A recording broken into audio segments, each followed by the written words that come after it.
왕위에 오른 예종은 아버지 세조를 워낙 존경했는지 카리스마로 신하들을 제압하려는 모습을 많이 보였습니다. 그 예로 분경을 금지하고 대납도 금지했으며 이를 어긴 자들은 극형에 처하겠다고 엄포를 놓았는데요. 하지만 예종은 미처 자신만의 업적을 남기지도 못하고 세자 시절부터 알아오던 족질이 발병하더니 재위 1년 3개월 만에 급사하고 맙니다. 그런데 이런 예종의 급사는 조정에 다시 한번 혼란을 가져오는데,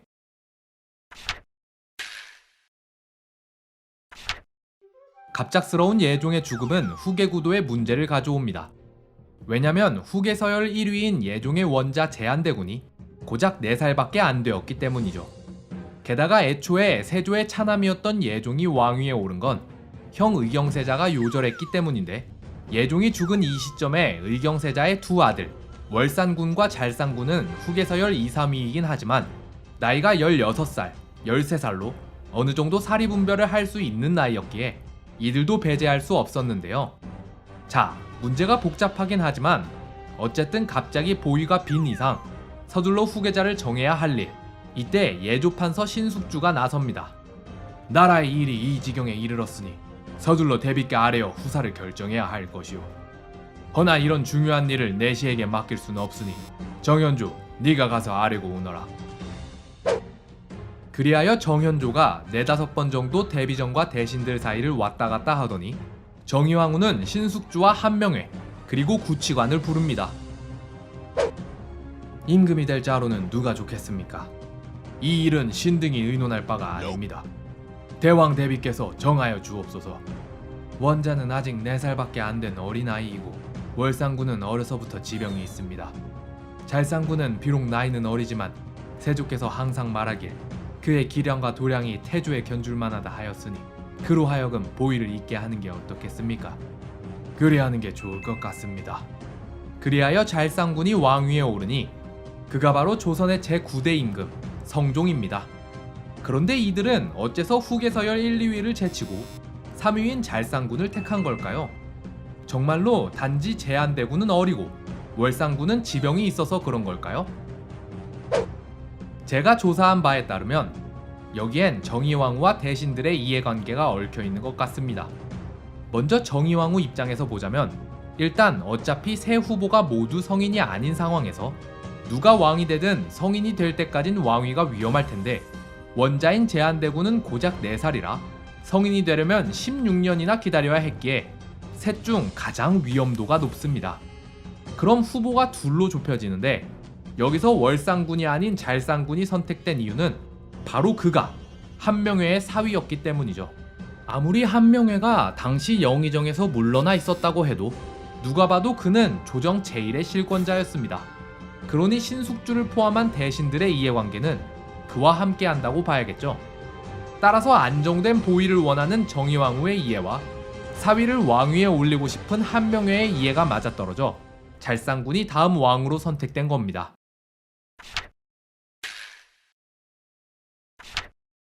월상군과 제한대군 얘기가 나온 김에 성종이 왕위에 오른 뒤 이들의 삶이 어땠는지부터 알아보고 갈까요?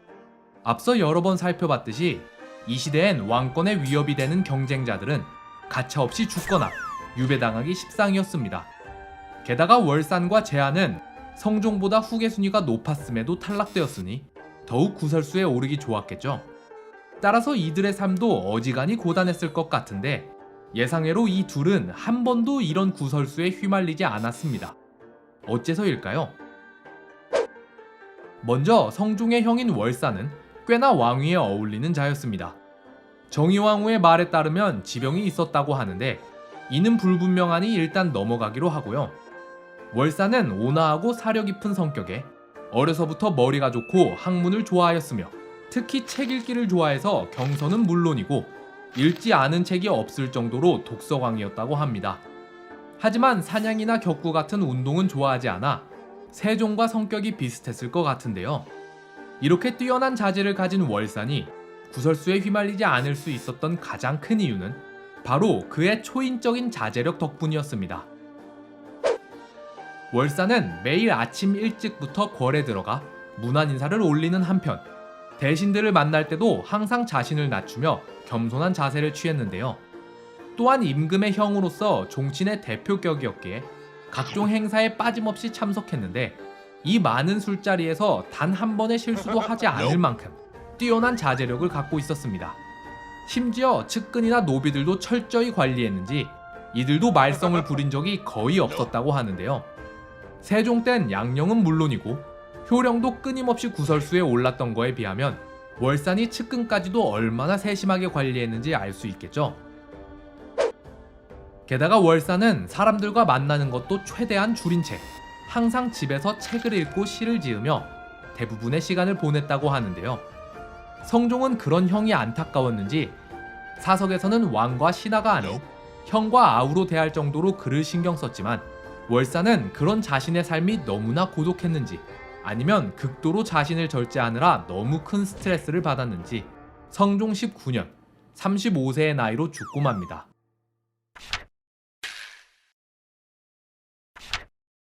후계서열 1순위였던 제한대군은 월산과는 정반대의 이유로 구설수에 휘말리지 않았습니다. 월산은 철저한 자제력으로 구설수를 피했다면 제한은 철저한 망나감으로 구설수에 오를 명분조차 주지 않았는데요. 도대체 얼마나 막 나갔길래 그런 걸까요? 이와 관련해 제한과 그의 부인에 대한 일화를 살펴봅시다. 제한은 김수말이란 자의 딸과 결혼했는데 그녀는 다리를 절었을 뿐만 아니라 풍병을 앓았으며 간질이 있었는지 종종 거품을 물고 기절하기도 하고 가끔은 정신이 오락가락하기도 했다고 합니다. 그래서인지 제한은 얼마 안가 김씨가 싫어져서 어머니 안순왕후를 통해 성종에게 부탁해서 이혼을 허락받았는데요. 그렇게 김씨와 이혼하고 새 부인 박씨를 맞아들인 제한대군. 그런데 이번엔 아무런 문제없는 박씨가 반대로 어딘가 모자란 제한을 싫어했는지 둘 사이도 금방 틀어지고 맙니다. 그렇게 제한과 박씨의 관계가 어긋날 때쯤 제한은 전 부인 김씨의 병세가 나아졌다는 소식을 듣고는 몰래 그녀를 찾아가기 시작하는데요. 하지만 김씨와 다시 합치고 싶어도 이미 한 번 이혼을 했고 새 부인까지 맞이한 이상 그럴 수는 없는 노릇. 따라서 제한은 박씨를 내쫓기 위해 그녀에게 누명을 씌울 계획을 짭니다. 그리고 제한은 집안의 여종들에게 이 일을 부탁하는데요. 그렇게 제한의 부탁을 받은 여종들은 먼저 박씨에게 동성애를 요구했는데 이에 박씨는 소스라치게 놀라며 거절합니다. 그러자 여종들은 이번엔 박씨가 잠을 자고 있을 때 몰래 그녀의 방에 들어가 옆에 누운 다음 이 상황을 다른 여종들에게 들킨 것처럼 조작했는데요. 어머머머 이것 보소. 어찌 양반이 저 모양일까? 더럽다 더러워. 당시 정서상 동성애는 엄청난 금기였기 때문에 박씨는 의금부에 끌려가 조사를 받습니다. 하지만 결국 이 사건이 여종들에 의해 조작됐다는 사실이 드러나자 여종들은 곤장을 맞고 유배당하고 제한은 이혼에 실패하고 마는데요. 그러자 제한은 다시 한번 어머니 안순왕후에게 부탁해 성종에게 이혼시켜달라고 조릅니다. 제한대군이 이리도 박씨를 싫어하니 한 번만 더 이혼을 허락해주세요. 박씨에게 죄도 없는데 어찌 또 이혼을 할 수 있겠습니까? 그러면 일전에 제가 그 아이를 불러 몇 가지를 다 일렀는데 그 아이는 전혀 듣질 않았습니다. 제 말도 듣지 않는데 남편 말이라고 들을까요? 부모에게 불순종한 것은 칠거지약에 해당하니 박씨를 제한과 이혼시키고 유배 보내도록 하세요. 그렇게 일방적으로 쫓겨난 박씨는 이유는 알 수 없지만 3년도 안 돼서 죽고 맙니다. 어쨌든 결국 박씨와의 이혼에 성공한 제한. 얼마 후 성종은 제한을 불러 새 부인을 찾아주겠다고 하는데요. 그런데 신은 이미 김씨와 다시 결합하였는데 전하께서 신을 다른 여자와 결혼시킨다고 하니 신은 실망을 금치 못하겠습니다. 만일 전하께서 김씨와의 재결합을 허락해 주시지 않으신다면 신은 평생 호라비로 살 것이옵니다. 그리하여 제한은 김씨와 재결합하는 데 성공합니다. 일이 이 지경이니 누가 제한을 왕감으로 생각이나 했을까요? 게다가 제한은 업문만 알고 한문은 몰랐던 것 같으며 세상 물정도 모르고 사대부들이 익히는 일반 교양도 몰랐다고 합니다. 그런데 또 어쩔 땐 제한이 아주 멀쩡하게 행동하고 정확하게 사리 분별을 한 적도 있다고 하는데요. 따라서 후대의 사람들은 혹시 제한이 살아남기 위해 바보처럼 연기를 했던 건 아닐까 라는 의심을 하곤 합니다. 만약 살아남기 위해 바보인 척 연기를 한 거라면 이보다 흥미로울 수 없었겠죠. 그런데 제한이 진짜 바보였다는 걸 뒷받침하는 결정적인 증거는 바로 남녀 관계를 몰랐다는 것입니다. 야사에 따르면 제한은 여성의 성기가 더럽다며 가까이 하지 않으려 했고, 또 실록에 적힌 제한의 졸기에는 제한은 예종의 아들로 어리석어 남녀 관계의 일을 몰랐다 라고 적혀 있는데요. 누군가는 남녀 관계의 일은 참는다고 참아지는 게 아니기 때문에 제한이 정말 바보였다고 주장합니다. 하지만 또 다르게 생각해보면 이런 일은 원래 남 모르는 곳에서 이루어지는 일이기 때문에 제한이 남녀 관계를 몰랐단 말을 100% 믿을 순 없겠죠. 따라서 제한이 정말 바보였는지 아님 살아남기 위한 처절한 몸부림이었는지는 각자의 판단에 맡겨야 할 것 같습니다. 자, 그럼 오늘은 성종이 다른 후계자 후보들을 제치고 왕이 된 이유와 탈락한 후보들은 어떤 삶을 살았는지 알아봤는데요. 그런데 이렇게 성종이 왕위에 오르긴 했으나 아직 성종의 나이는 13살로 직접 정사를 돌보기엔 너무 어렸습니다. 따라서 다른 사람이 성종을 대신해 정사를 돌보았는데요. 다음 시간엔 성종을 대신해 7년 동안 수렴청정을 한 성종의 할머니이자 세조의 부인 정의왕후에 대해 알아봅시다.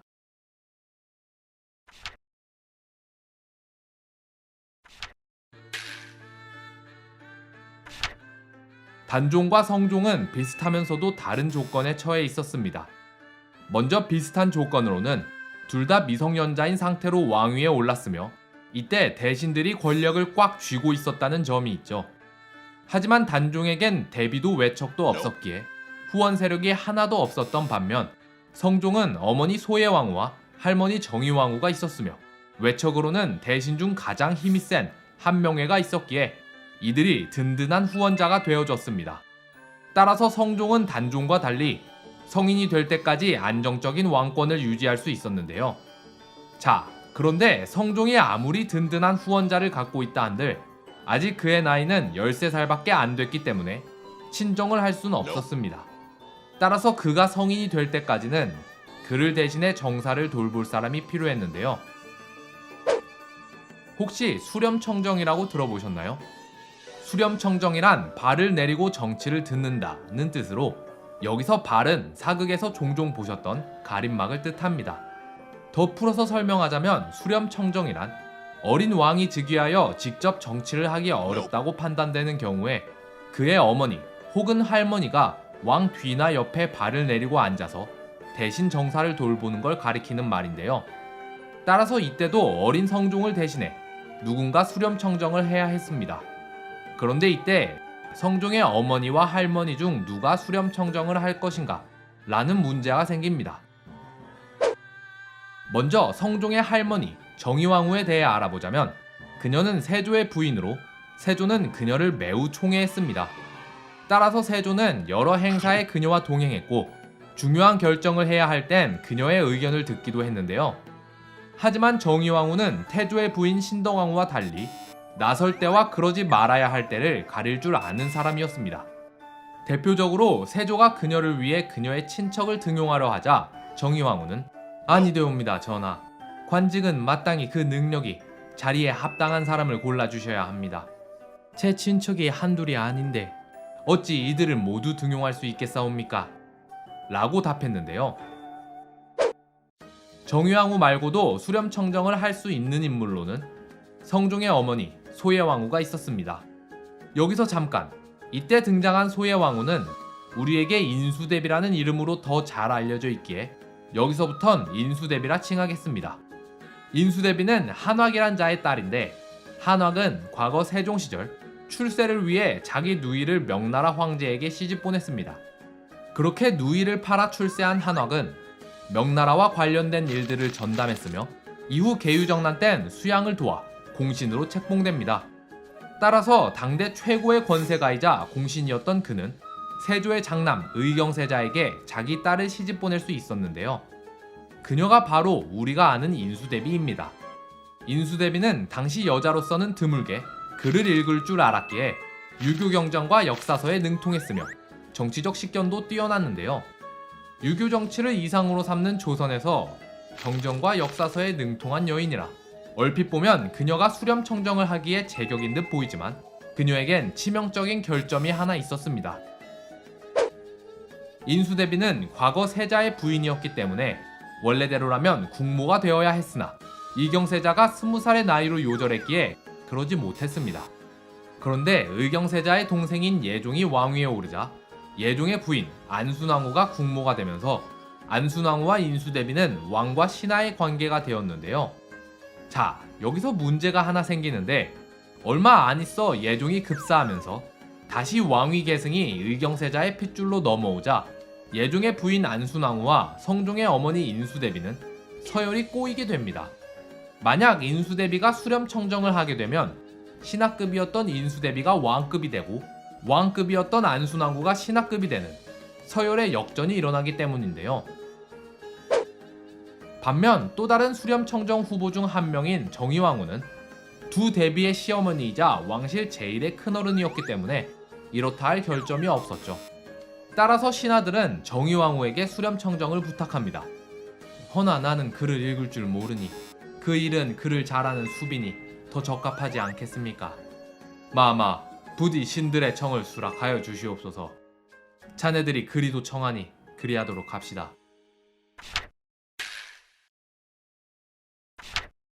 자, 그런데 어쨌든 이렇게 한번 권력의 달콤함을 맛본 이상 인간의 욕심이 있기에 잡은 기회를 놓기란 절대 쉽지 않았을 겁니다. 수렴청정은 당나라 측천무후가 만든 방법으로 그녀는 처음엔 어린 아들 뒤에 발을 쳐놓고 정사를 처리했으나 결국엔 황제를 폐위하고 자기가 직접 황제로 즉위하여 중국 역사상 유일한 여자 황제가 되었습니다. 권력의 달콤함에 빠지고 만 건데요. 하지만 정의왕후는 절대 이 달콤함에 속아 넘어가지 않았습니다. 정의왕후는 우리가 익히 아는 수렴청정과 달리 특별한 경우를 제외하고는 직접 정사에 참여해 왕 뒤에 발을 치고 앉아있지 않았는데요.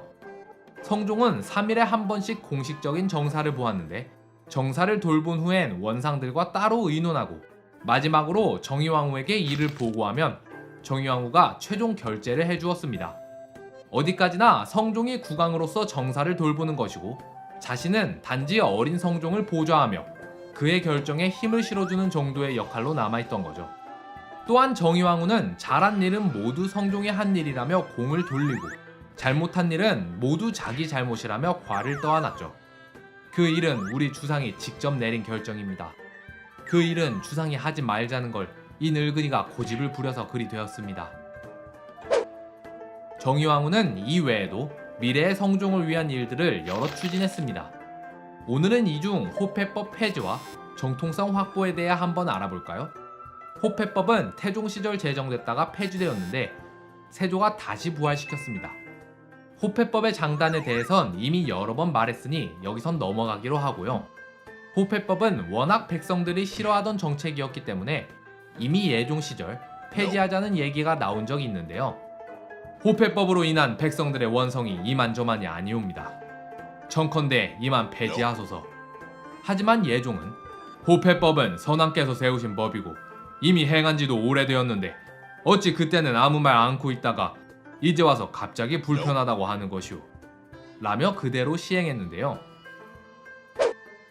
하지만 성종 시절까지 백성의 원성이 계속되자 정의왕후는 이를 없애는 게 낫다고 판단했습니다. 그러나 예종이 말했듯이 선왕이 시작한 일을 그 후손이 폐지하기는 쉽지 않았는데요. 따라서 정의왕후는 세조의 손자인 성종이 폐지하는 것보단 세조의 부인인 자기가 폐지하는 게 낫다고 판단하여 직접 나섭니다. 요사이 듣건대 호패법이 제정된 후로 백성의 원성이 이만저만이 아니라고 합니다. 호패법은 태종께서 시행하셨다가 얼마 안가 폐지하셨던 걸 세조께서 다시 시행하신 거지요. 허나 세조께서 살아계실 때 대행왕에게 말씀하시길 내가 한 일은 창업과 다름없으니 너는 내가 한 일을 잘 이어받아 다듬고 정착시키는 데 집중하거라 라고 하셨습니다. 그러니 이제 그만 호패법을 폐지하는 게 어떻습니까? 그렇게 6조의 판서 이상급 되는 관리들이 한데 모여 의논한 끝에 호패법을 폐지하기로 결정합니다. 또한 정의왕후는 성종의 정통성 문제도 바로잡으려 했습니다. 따라서 성종의 아버지인 의경세자를 왕으로 추존하는 작업을 진행하는데요. 정의왕후는 일단 의경세자를 의경왕으로 추존한 다음 이미 죽었으니 덕종이라는 묘호까지 올려줍니다. 하지만 아직 한 가지 문제가 더 남았는데 이번엔 대비들의 서열 문제였습니다. 앞서 말했듯 예종의 부인 안순왕후와 의경세자의 부인 소예왕후는 이미 예종 시절 왕과 신하의 관계를 형성했으나 소예왕후의 아들 성종이 왕위에 올랐으니 다시 서열을 뒤집어야 했는데요. 정의왕후는 먼저 이때까지 세자빈 신분이었던 소예왕후를 왕비로 봉하고 뒤이어 왕대비로 봉합니다. 그렇게 소예왕후는 인수대비가 되었는데요. 그 다음엔 대신들의 힘을 빌려 인수대비를 안순왕후보다 앞서열에 놓음으로써 성종은 세조, 덕종과 인수대비, 성종으로 이어지는 정통성을 확보하게 되죠. 이쯤 되면 수렴청정의 모범답안이라 할 수 있겠죠. 자, 이렇게 서열 정리가 끝났으니 다음 과제는 성종을 모범적인 군주로 키우는 것이었습니다. 다음 화에선 정의왕후의 수렴청정 기간 동안 성종이 어떻게 군왕 수업을 받았는지, 그리고 성종은 어떻게 친정을 시작했는지에 대해 알아봅시다.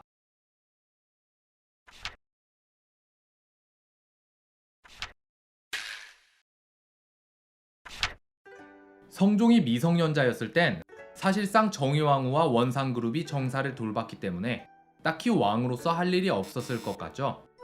하지만 예상과 달리 성종의 하루 일과는 매우 바빴습니다. 성종은 매일 아침 일어나자마자 먼저 새 대비에게 문안 인사를 드립니다. 문안이 끝나면 바로 경연에 참석하는데 경연은 아침, 점심, 저녁으로 하루에 3번이나 열렸는데요. 경연에서는 단지 유학경전을 배우는 것이 아니라 유학의 정치 이론부터 국왕으로서의 행동거지, 그리고 왕은 인사를 행해야 했기 때문에 사람을 보는 방법 같은 세부 사항까지 국정 운영에 필요한 모든 걸 전반적으로 배우는 시간이었습니다.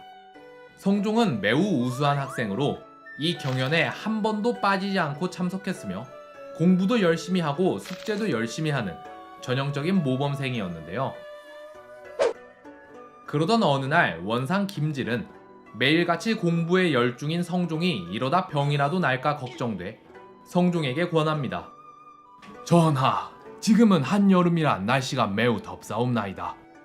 이렇게 더운데도 불구하고 전하께서 매일 3번이나 경연에 참석하시니 이러다 혹여 옥체를 상하실까 심히 염려되옵나이다. 정컨대 경연을 줄이심이 어떠사옵니까? 내가 1분 1초를 아껴 학문에 힘써야 하는데 어찌 경연을 줄일 수 있겠소? 그런데 대간들은 이걸로도 만족하지 못했는지 여기서 한술 더 뜹니다. 전하께서 하루에 3번씩 경연에 참석하시니 참으로 다행이옵니다. 다만 아직 야대는 안 하시오니 앞으로는 밤에도 경영관을 불러서 야대를 하심이 어떠사옵니까? 그리합시다.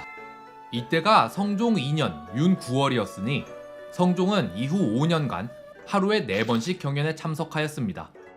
이때 성종의 나이가 고작 15살밖에 안 됐으니 어린 나이부터 탁월한 끈기와 성실성을 지녔던 것 같죠.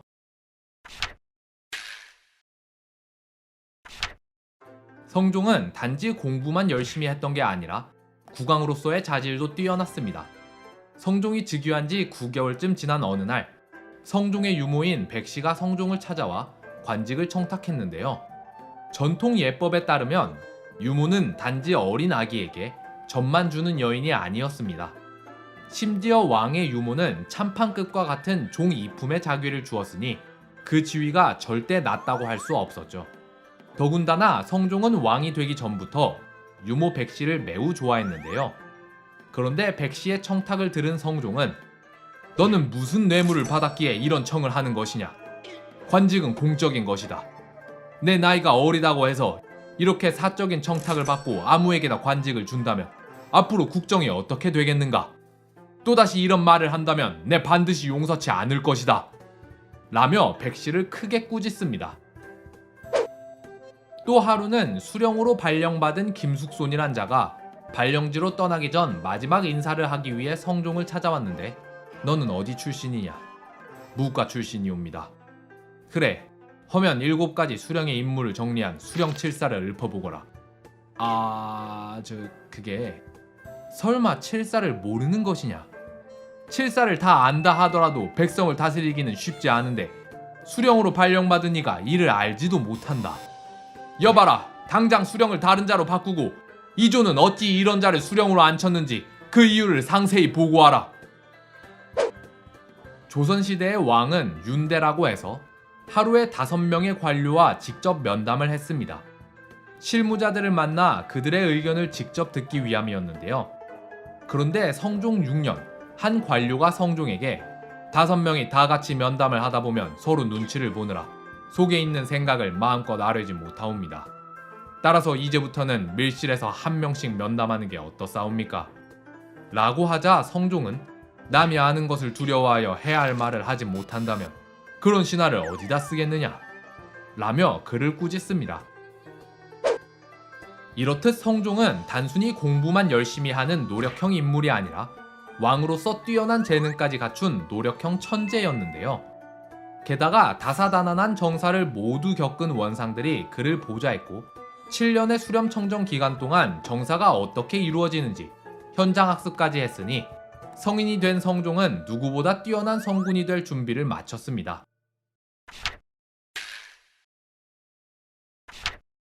아무리 성종이 준비됐다 하더라도 성종은 쉽게 친정을 선포할 수 없었습니다. 왜냐면 원상 세력의 힘이 너무 막강했거든요. 따라서 수렴청정을 하던 정유왕도 섣불리 움직이지 않고 차분히 때를 기다렸는데요. 하지만 원상 세력이 아무리 막강하다 할지라도 하루하루 무럭무럭 성장해 점점 군왕다운 면모를 갖춰가는 성종과 달리 이미 늙을 대로 늙은 원상 그룹은 하나둘씩 세상을 뜨기 시작합니다. 성종 1년엔 구치관이 죽고 성종 5년에는 최항이 죽더니 성종 6년에는 원상 그룹의 리더격인 신숙주가 죽는데요. 몇 달 뒤에는 악명 높던 홍윤성도 세상을 뜨자 어느덧 원상 그룹은 절반밖에 남지 않았습니다. 그리고 성종 7년, 마침내 성종이 20살 성인이 되자 정의왕후는 수렴청정을 중단하겠다는 교지를 내리는데요. 내가 본디 지식이 없음에도 여러 대신들이 나에게 청하길 주상이 나이가 어리니 자라나는 동안 수렴청정을 해달라고 하였기에 내 마지못해 주상을 도와 정사를 돌보았던 것인데 이제 주상이 장성하고 학문도 성취하여 모든 정사를 돌보기에 부족함이 없으니 나는 그만 물러나고 주상이 친정을 하게 함이 옳지 않겠는가. 그러자 왕과 원상, 대신들이 모두 합심하여 정의왕후를 말립니다. 하지만 정의왕후의 결심이 워낙 확고했기에 몇 번의 줄다리기 끝에 마침내 성종은 친정을 선언합니다. 내가 어린 나이로 왕위에 올랐기에 대왕대비께서 그동안 정사를 돌보았다. 대왕대비께서 없으셨다면 어찌 지금의 편안함이 있겠는가. 허나 내가 생각해보니 온 나라의 수많은 일들로 대왕대비를 수고롭게 하는 것 또한 효도가 아닐지니 앞으로는 국가의 모든 정사를 내 뜻대로 결단하고 다시는 대왕대비께 아뢰지 않을 것이니라. 그렇게 정의왕후는 6년 2개월의 수렴청정을 마치고 물러난 뒤 이후로는 정사에 거의 관여하지 않았습니다. 정의왕후는 수렴청정을 끝낸 뒤로도 7년 정도 더 살다가 성종 14년 66세의 나이로 숨을 거뒀는데요. 성종은 그녀가 자신에게 베푼 은혜를 기리기 위해 최고의 예절로 제사를 지냈습니다. 자, 그렇게 마침내 친정을 시작한 성종. 하지만 아직 성종에겐 큰 과제가 하나 남아있었습니다. 원상 세력이 많이 죽었다곤 하나 이미 그들의 힘이 너무 커져버렸기에 성종으로선 그들로부터 권력을 되찾기 위해 그들을 견제할 수밖에 없었는데요. 다음 시간엔 성종이 원상을 어떻게 견제했는지, 그리고 원상 중에서도 대표격인 한명회의 건세가 어떻게 추락하게 되었는지를 한번 알아봅시다.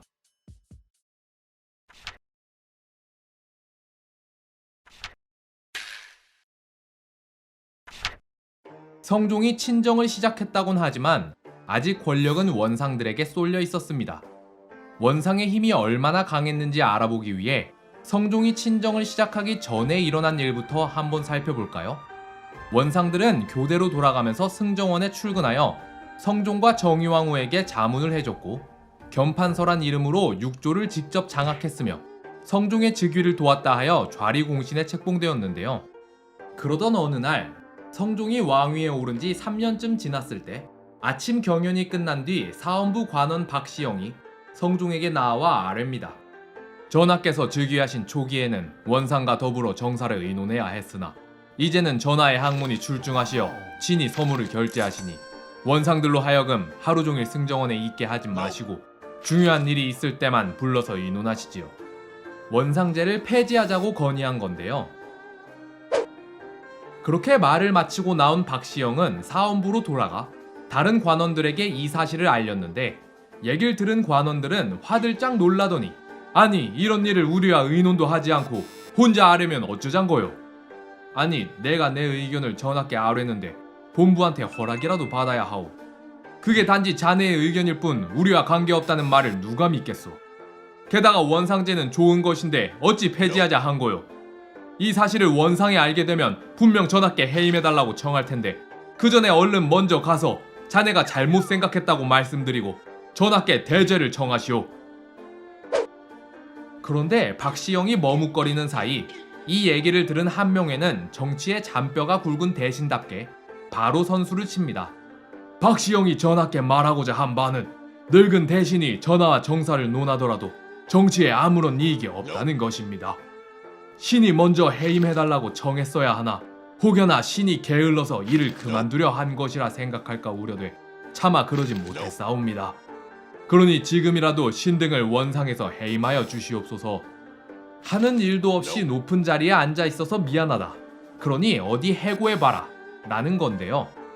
그러자 한명회의 의도를 알아챈 정의왕후는 주상께서 아직 어리시고 나도 아는 것이 없기에 원상들의 도움을 받아 정사를 돌본 것인데 대간이 이를 모르고 경들을 불편하게 했군요. 부디 신경 쓰지 마세요. 라며 원상 편을 들어줍니다. 그런데 일이 이렇게 되면 처음에 원상을 탄핵했던 박시영의 처지가 난감해졌겠죠. 박시영은 다시 성종을 찾아와 아뢰입니다. 오늘 전하께 말씀드린 것은 신이 잘못 생각한 것이옵니다. 신을 벌하여 주시옵소서. 사람마다 각기 생각이 다른 건데 그럴 수도 있지 않겠습니까? 괜찮으니 물러가세요. 하오나 전하, 사헌부는 본래 먼저 관원들과 함께 의논한 후에 의견을 모아 전하께 아뢰어야 하는데 이 일은 신이 관원들과 의논하지 않고 홀로 아뢰었사옵니다. 청컨대 그 죄를 물어주시옵소서. 그러자 박시영의 죄를 묻기 위해 조사하던 중 사헌부 관원들이 박시영을 압박했던 사실이 드러나면서 사헌부 관원들은 대거 좌천되고 맙니다. 애초에 대신의 잘못을 비판하는 게 주요 업무인 사헌부가 이 일로 다 같이 벌을 받게 되었으니 이제 누구도 원상에게 도전할 엄두조차 내지 못했겠죠.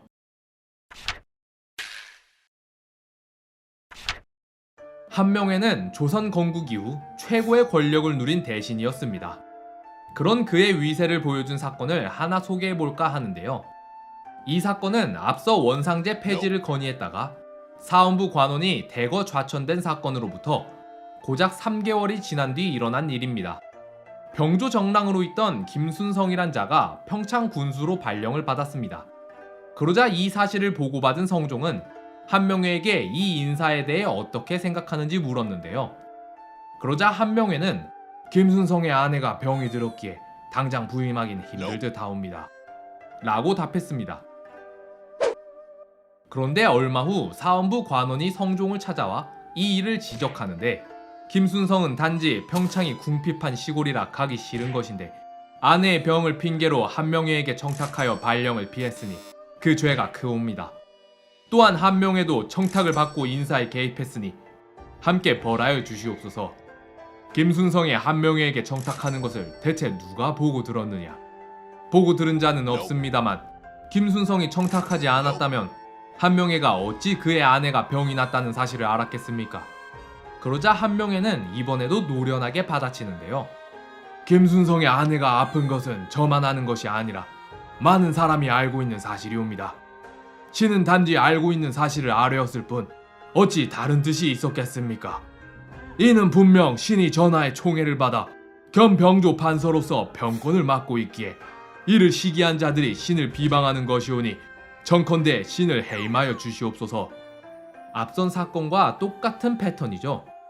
그러자 성종은 명백한 증거도 없는 데다 대간이 이리도 작은 일로 대신의 죄를 청하면 대신이 어찌 안심하고 정치를 할 수 있겠느냐. 사헌부 관리 전원을 좌천시키도록 하라. 그렇게 한명회를 탄핵했던 사헌부는 소속 관원 전체가 좌천되는 대굴욕을 겪게 됩니다.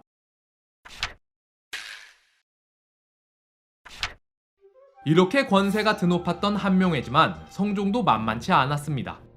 성종은 정의왕후가 수렴청정을 하는 동안 조정의 권력이 대신들에게 쏠려 있음을 알아챘고 친정을 시작하자 이제 권력을 되찾아올 때라는 생각을 했는데요. 앞서 정의왕후가 수렴청정을 그만두겠다고 하자 왕과 대신들이 합심하여 말렸다고 했었죠.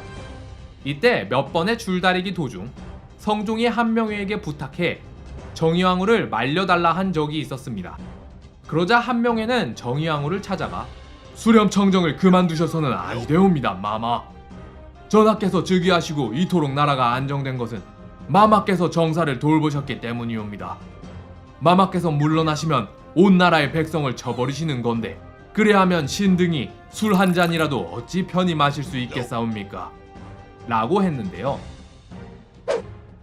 그런데 친정을 시작한 바로 다음날 성종은 이 발언을 콕 집어서는 어제 좌의정이 대왕 대비께 청하길 마마께서 물러나시면 온 나라의 백성을 저버리시는 건데 그리하면 신등이 술 한 잔이라도 어찌 편히 마실 수 있겠사옵니까? 라고 말했는데 이 말만 놓고 본다면 정승들이 나를 믿지 못하는 것 같소. 이전까지는 원상의 권력이 하도 막강했기에 누구도 그들의 권세에 도전하려 하지 않았습니다. 따라서 이런 한명회의 발언도 그냥 잠자코 넘어간 건데요. 그런데 성종이 친정을 시작하자마자 이걸 문제 삼고 넘어진다는 건 권력을 가져오겠다는 신호인 거죠. 따라서 이를 눈치챈 원상과 대간들은 부랴부랴 나서서 한명회를 탄핵합니다. 또한 한명회도 일이 심상치 않음을 눈치채고는 바로 다시 입궐해 사죄했는데요. 그렇게 한명회의 사죄로 일이 마무리되는가 했는데 이걸 기회 삼은 한 남자가 있었으니 바로 앞서 남이를 고발해 죽게 만들었던 유자광입니다.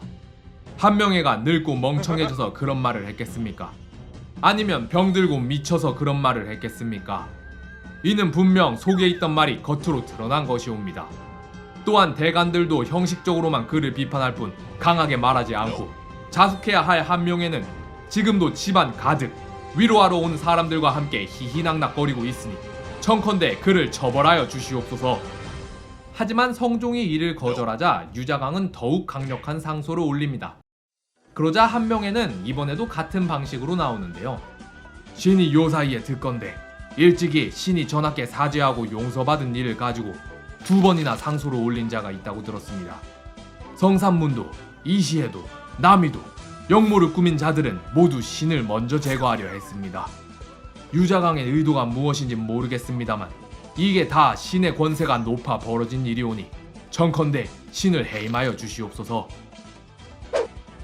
그렇게 유자광과 한명회가 치열하게 대치하고 있었는데 이를 지켜보던 대간들은 앞서 유자광이 대간들이 형식적으로만 비판한다 라고 말했던 것에 자존심이 상했는지 이번엔 작정하고 한명회를 탄핵합니다.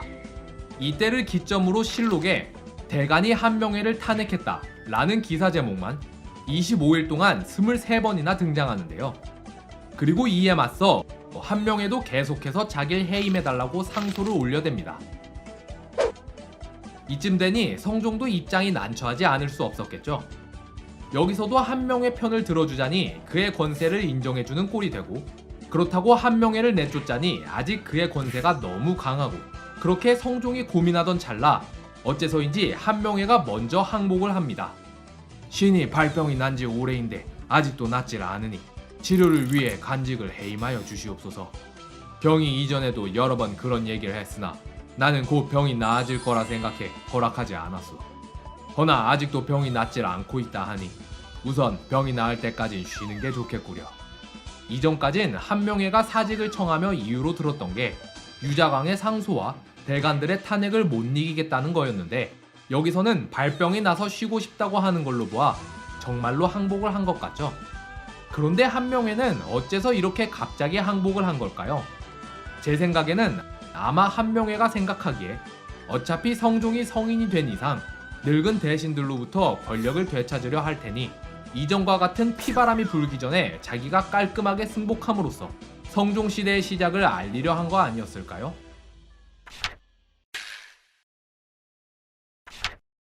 하지만 한명회의 굴욕은 여기서 끝나지 않습니다. 권력에서 물러난 한명회는 남은 여생을 한가로이 즐기기 위해 한강 근처에 엄청 호화로운 정자를 짓습니다. 그리고 이 정자의 이름으로 자신의 호를 그대로 써서 압구정이라 짓는데요.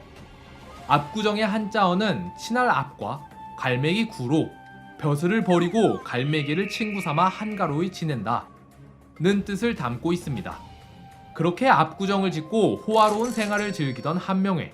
하지만 이미 권력을 상당히 잃은 그였기에 조정에서 한명회의 입지는 점점 좁아져만 갔는데요.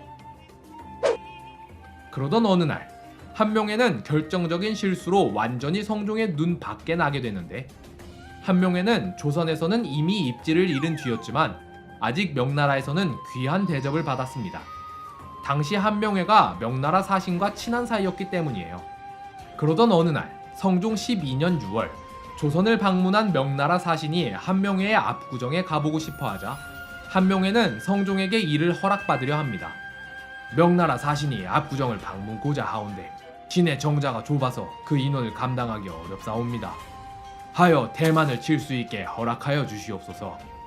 여기서 대만이란 임금이 쓰던 천막을 말하는 겁니다. 자기 정자에 명나라 사신을 불러서 임금의 천막을 치고 놀겠다. 이 얘기를 들은 성종은 내 생각에 그 정자는 헐어 없애야 마땅하오. 명사신이 명에 돌아가 그 정자의 풍경이 아름답다고 전하면 뒤에 우리나라의 사신으로 오는 자마다 다들 그 정자에 가보려 할 것 아니오. 또한 나는 강가에 정자를 짓고 노는 행위를 별로 좋게 생각하지도 않소. 잔치는 제천정에서 열기로 합시다. 제천정은 왕실 소유의 정자로 원래 명나라 사신이 오면 주로 이곳에서 연회를 열었습니다. 그러자 이에 삐진 한명회는 신은 지금 날씨가 매우 더운데 압구정이 좁아 사람을 다 수용하지 못할까봐 아랜 것이옵니다. 그러나 사실 신의 아내가 현재 투병 중이라 잔치를 제천정에서 열어도 신은 가지 못할 듯 하옵니다. 한명회가 삐져서는 말을 바꾸자 이번엔 승지들이 그를 물어뜯습니다. 한명회의 말은 지극히 무례합니다. 처음엔 장막을 빌려달라더니 거절당하자 그제서야 말을 바꿔서는 아내 핑계를 대고 잔치에 나가지 않으려 하다니요. 이는 분명 전하께서 거절하신 데 불만을 품고 이를 표출한 것이옵니다. 청컨대 한명회를 처벌하여 주시옵소서. 맞는 말이다. 이전에 북경에 갈 때는 아내의 병세가 심각하여 거의 죽을 지경이었는데도 잘만 갔으면서 고작 잔치에 하루 참석하는데 아내의 병세를 핑계삼아 나가지 않으려 하다니 이는 분명 내가 장막 대여를 거절한 데 대한 분풀이일 것이다. 한명회의 직첩을 거두고 국문하도록 하라. 하지만 성종은 몇 달 뒤 다시 한명회를 복귀시킵니다. 아무리 그래도 한명회는 세조 시절을 상징하는 존재였던 데다 성종 자신도 사실 한명회 덕분에 왕이 됐던 걸 알았기 때문 아닐까요? 그러나 이 사건을 계기로 한명회의 입지는 더욱 좁아져서 이후 한명회는 탄핵도 여러 번 당하며 일개 대신으로 지냈습니다.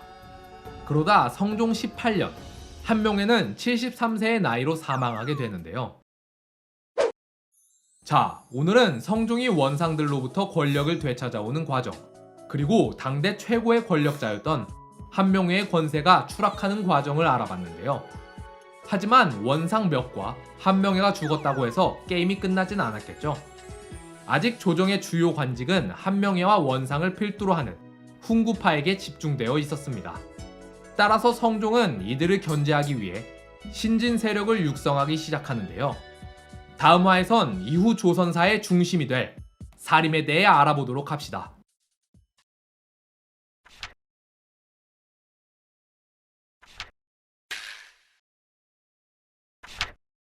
한명회를 쫓아냈다 해도 아직 원상의 힘은 막강했습니다. 원상들은 세조 시절까진 세조와 뜻을 함께했던 자들인데요.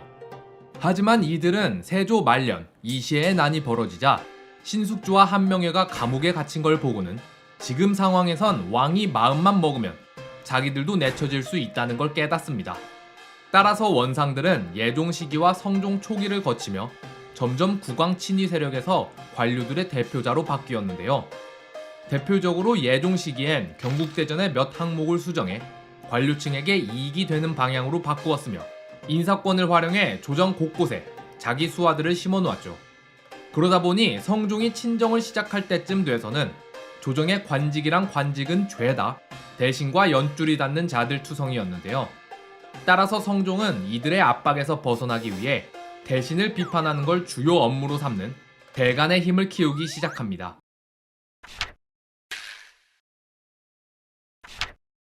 하지만 이렇게 대간들에게 힘을 실어준다고 해도 근본적인 문제가 해결되진 않았습니다. 왜냐하면 이 대간들도 다 결국은 대신의 자제이거나 대신과 연줄이 닿은 자들이었고 어차피 지금의 대간이 미래의 대신이 될 거기 때문에 대간들로 대신을 견제하기엔 한계가 있었는데요. 이런 문제점을 깨달은 성종은 자신만의 친위 세력을 키워야 할 필요성을 느낍니다. 사실 굳이 이런 이유가 아니더라도 앞서 우리가 살펴본 왕들도 대부분 친위 세력을 만들었습니다. 태조는 개국공신 세력인 급진파 신진사대부를 친위 세력으로 삼았고 태종은 1, 2차 왕자의 난에서 공을 세운 자들을 친위 세력으로 삼았죠. 세종과 문종은 집현전 학사들을 육성하고 등용했고 세조는 계유정난을 도운 공신들에게 힘을 실어줬는데요. 이렇듯 국왕에게 친위 세력이란 자기가 하고자 하는 일을 지지해줄 필수적인 존재였습니다. 이러한 필요에 의해 성종이 제일 먼저 눈여겨본 자들은 왕의 비서관인 승지들이었습니다. 성종은 승지의 권한을 강화해 이들과 긴밀한 관계를 구축하고 다시 이들을 조정으로 내보내는 방법을 썼는데요. 대표적으로 유자광, 임사홍 같은 자들이 있죠. 하지만 성종의 의도를 눈치챈 관료들이 이 둘을 거침없이 탄핵하자 성종은 어쩔 수 없이 둘 다 유배 보내고 맙니다. 성종이 다음 타겟으로 삼은 자들은 바로 무관들이었습니다. 하지만 대부분 문관으로 이루어진 신하들은 이것도 반대를 하는데요. 문신이라고 해서 다 뛰어나지도 않고 무신이라고 해서 다 무능하지도 않다. 따라서 육조의 수장인 판서까지는 아니더라도 참판 이하는 무신도 충분히 감당할 수 있으니 앞으로 참판 이하는 문무를 교차해서 등용하겠다. 그러다 만일 무신들 중에 쓸만한 사람이 없다면 어찌합니까? 또한 그리하면 무관들은 자기 능력을 키울 생각은 안 하고 차례를 기다려 높은 자리에 오르기만을 바랄 것입니다. 어차피 능력 있는 무관은 알아서 등용될 테니 굳이 법으로까지 제정하지 마시옵소서. 이 법을 세운다 해서 어찌 무신만 쓰겠는가? 문무 교차라 하지 않았는가? 이게 다 문신들이 자기 지위를 뺏길까봐 두려워서 그러는 거 아니냐?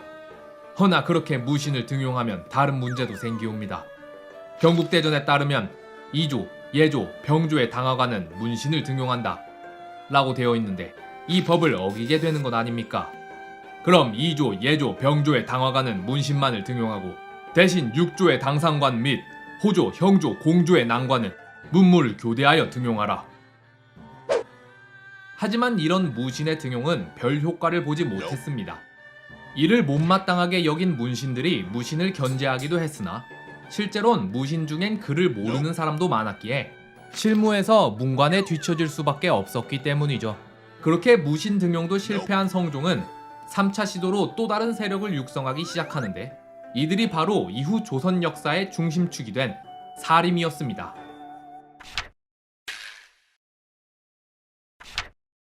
조선은 강력한 중앙집권적 국가체제를 꿈꿨습니다. 따라서 지방 호족 세력과 향리의 힘을 크게 약화시켰는데요. 그런데 이렇게 호족과 향리가 힘을 잃은 틈을 타 새롭게 등장한 세력이 있었으니 바로 사림입니다. 고려 말 새롭게 등장한 세력인 신진사대부는 이성계와 힘을 합쳐서 당시 기득권층이었던 권문세족의 힘을 약화시켰던 거 기억나시나요? 그런데 이렇게 실권을 잡은 신진사대부는 이후 두 세력으로 나뉘게 됩니다. 고려를 멸망시키고 아예 새 나라를 세우자는 급진파 신진사대부와 고려는 유지한 채 나라를 개혁하자는 온건파 신진사대부로 말이죠. 그러나 결국 이성계에 의해 고려가 멸망하고 조선이 건국되자 이에 실망한 온건파 신진사대부는 관직을 버리고 낙향하여 지역사회에 뿌리를 내렸는데요. 그렇게 지방에 내려간 이들은 지역사회에 유교를 전파하고 제자들을 양성하면서 점점 세력을 키우고 있었습니다. 그런데 지방의 실력자들인 호족과 향리가 힘을 잃자 이들은 그 틈을 파고들어 새로운 지방의 실권자로 등장했는데요. 살인파의 주요 계보는 정몽주, 길재, 김종직으로 이어집니다. 먼저 정몽주는 고려 말기에 공양왕을 도와 이성계 세력을 견제했던 온건파 신진사대부의 수장과 같은 인물이었는데요. 하지만 태종 이방원이 정몽주를 죽임으로써 공양왕은 이성계를 견제할 힘을 완전히 잃게 되었고 마침내 고려가 멸망하고 조선이 건국됐죠. 길재는 바로 이 정몽주의 제자로 그 또한 온건파 신진사대부였으나 고려가 멸망하자 관직을 버리고 낙향하여 길재 학원을 열고 후세 교육에 힘썼는데요. 이 길재의 제자 중 김숙자란 이가 있는데 그는 별로 중요하지 않으니 기억하지 않으셔도 됩니다. 다만 이 김숙자의 아들이 바로 김종직으로 김종직은 어렸을 때부터 아버지 김숙자에게 성리학을 배우며 길재의 가르침을 전수받았는데요. 그리고 세조 5년 김종직은 29살의 나이로 문과에 급제해 관직 생활을 시작합니다.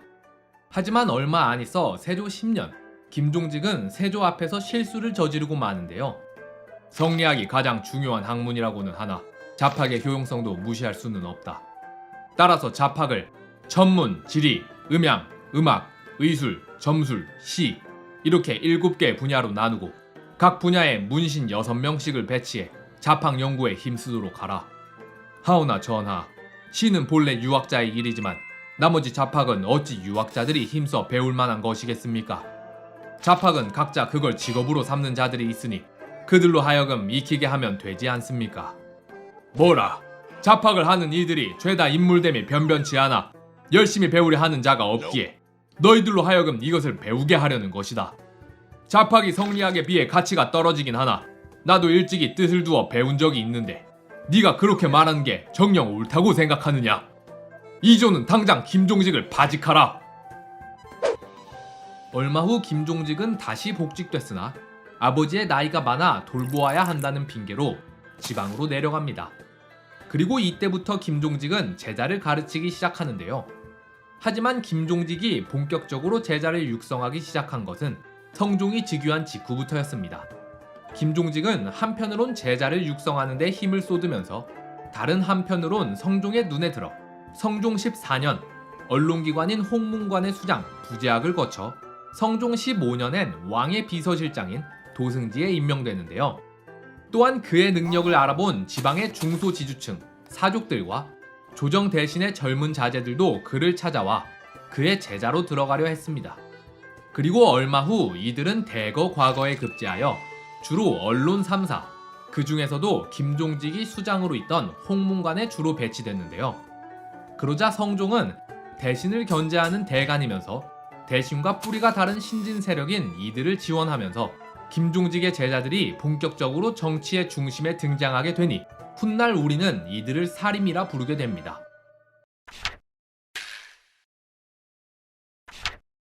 사림의 주요 인물들은 주로 지방 사족 출신들이었습니다. 사족은 다른 말로 제지사족이라고도 불리는데 제지사족의 한자어는 있을채, 지방지, 선비사, 무리족으로 지방에 거주하는 선비들의 무리란 뜻인데요. 이들은 주로 온건파 신진사대부 출신으로 조선이 건국된 후 지방에 낙향하여 그곳에 근거지를 두고 살아온 자들의 후손이었죠.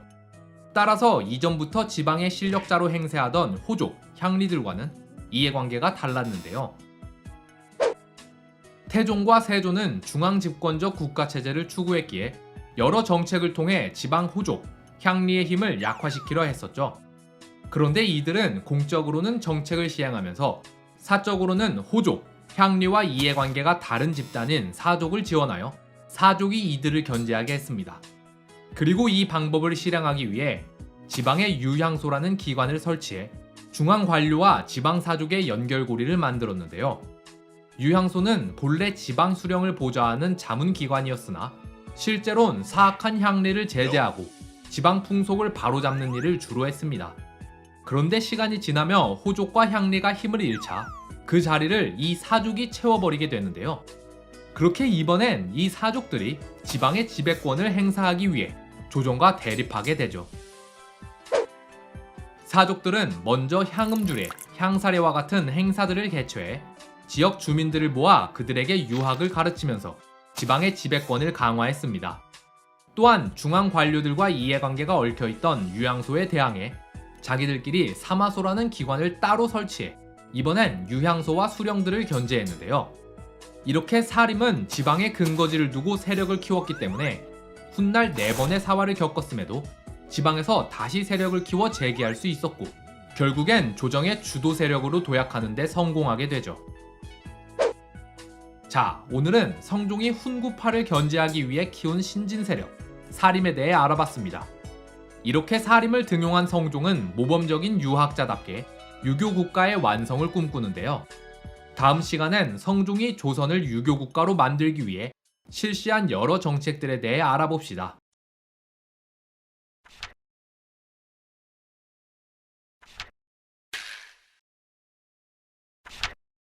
성종은 국정을 운영하는 능력이 매우 뛰어났습니다.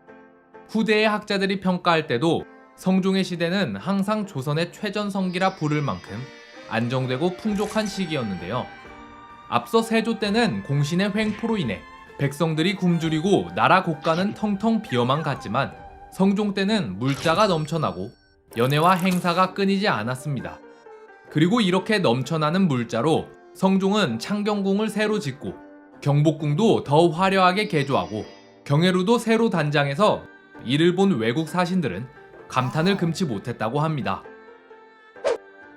성종은 세종 못지않게 성실한 군주였습니다. 성종과 세종은 둘 다 수성기의 군주로서 뛰어난 역할을 수행했다는 공통점이 있는데요.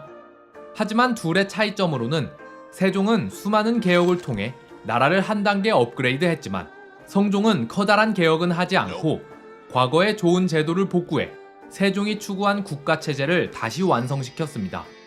무언가를 새로 도입한 것이랑 이미 과거에 좋은 평가를 받았던 것을 복구한 것은 엄연한 차이가 있기에 우리는 세종을 훨씬 대단한 군주로 평가하죠.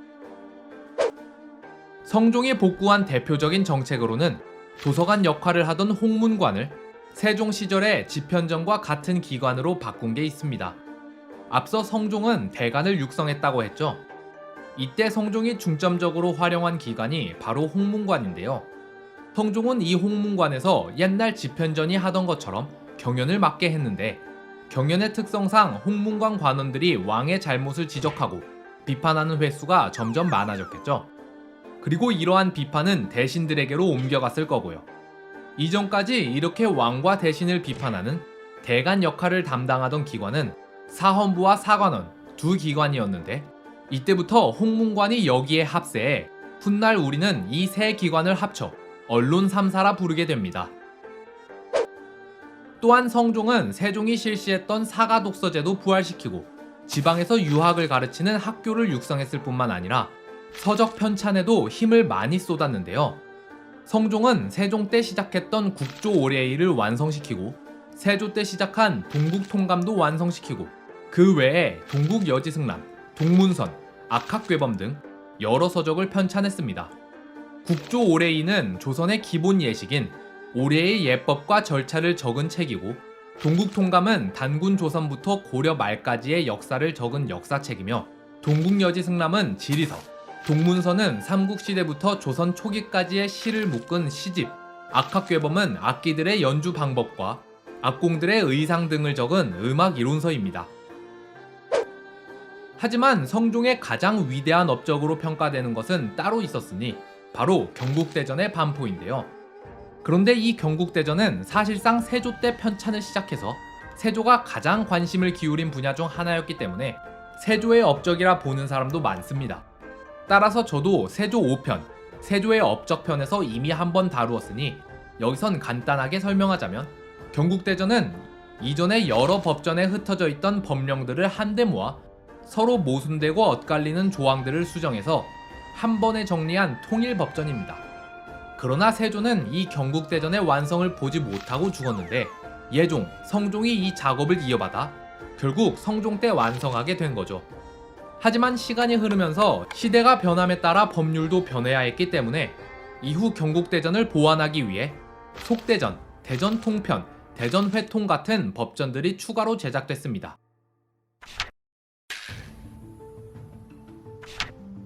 경국대전의 편차는 조선의 기본 법전을 완성했단 것 이외에 다른 의미가 하나 더 있습니다. 바로 중앙집권적 양반 관료 체제가 완성되었다는 건데요. 양반은 조정을 움직이는 두 관료층인 문반과 무반, 두 반열을 뜻하는 말입니다.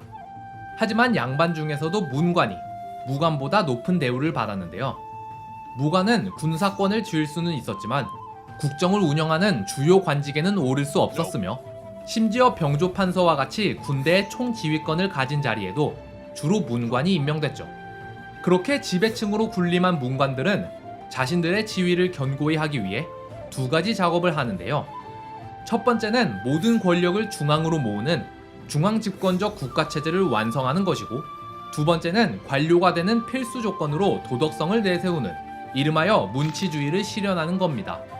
그리고 이러한 작업이 경국대전으로 명문화되었으니 성종 때 비로소 그들이 꿈꾸던 유교적 이상국가가 완성되었다 할 수 있는데요. 뒤이어 양반들은 이 경국대전을 근거 삼아 정치, 사회 곳곳에 유교 사상을 주입하려 했습니다. 그러다 보니 유교의 생활화를 중시하고 신분 차별을 강화하고 불교를 억압해 갔는데요. 그럼 구체적으로 이러한 작업들이 어떻게 이루어졌는지 한번 알아볼까요?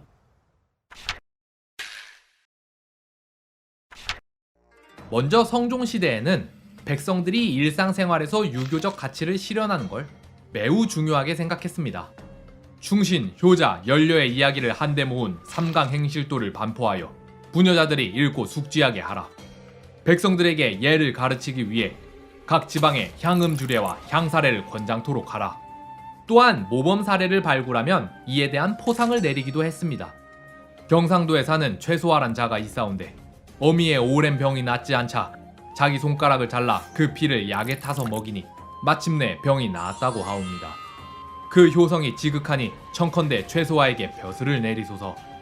그런데 이렇게 모범 사례가 발굴되면 당사자는 포상을 받게 되고 그 고을 수령은 평점이 올라가자 수령들은 억지로라도 이러한 사례를 만들려 하고 백성들은 비슷한 이야기를 꾸미려고 너도 나도 손가락을 자르는 등 남용하는 사례도 많았습니다.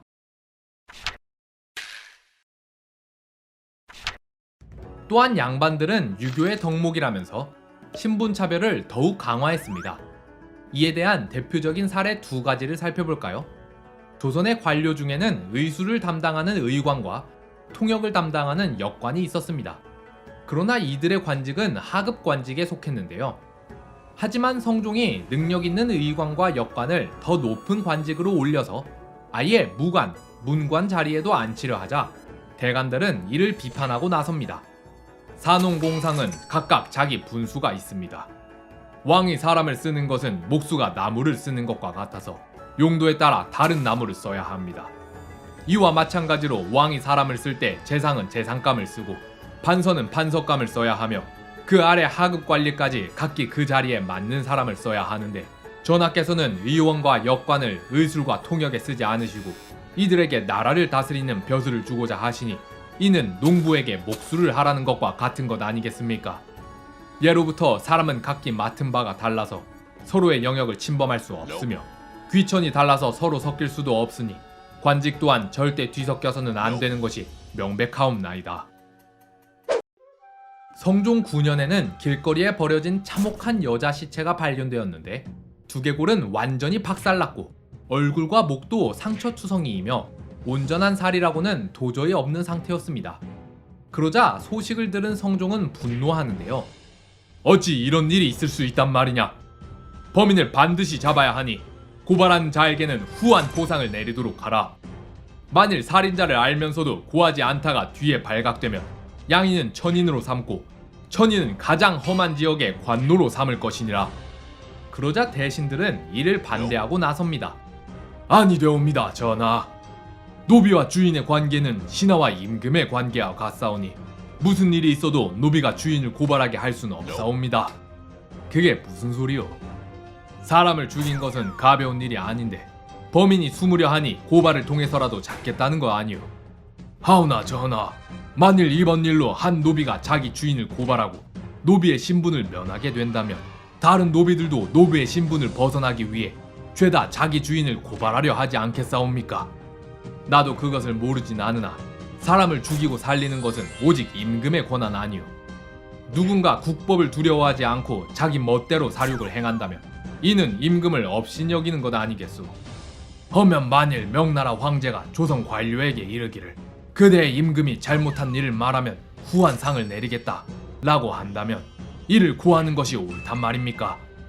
죄인은 잡지 못하더라도 나라에 해될 게 없사오나 신분의 질서가 허물어지면 나라의 기강이 허물어질 것이옵니다.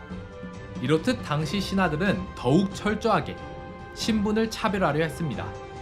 대표적으로 뽑히는 유교의 폐단이라 할 수 있죠. 참고로 훗날 이 사건의 범인은 세조의 서자인 창원군으로 밝혀졌습니다.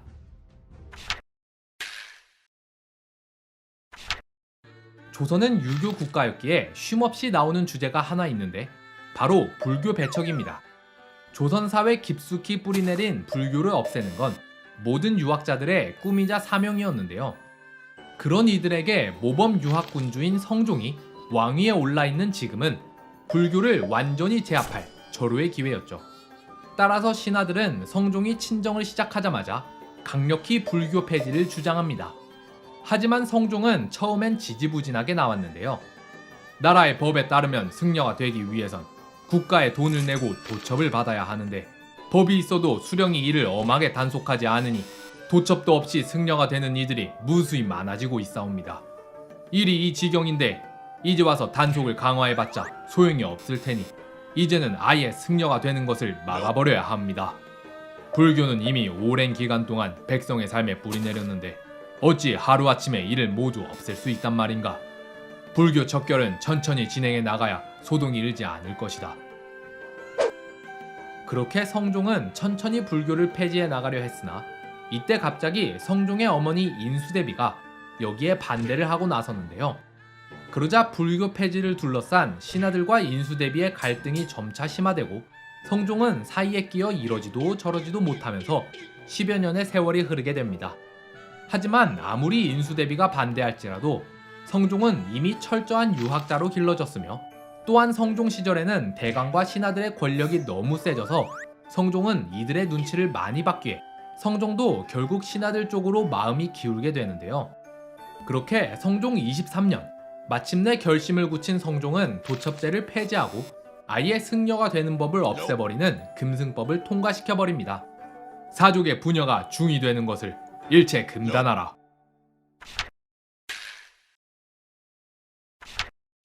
이렇게 성종 시대에는 성리학이 꿈꾸던 유교적 이상국가가 실현되는 듯했습니다.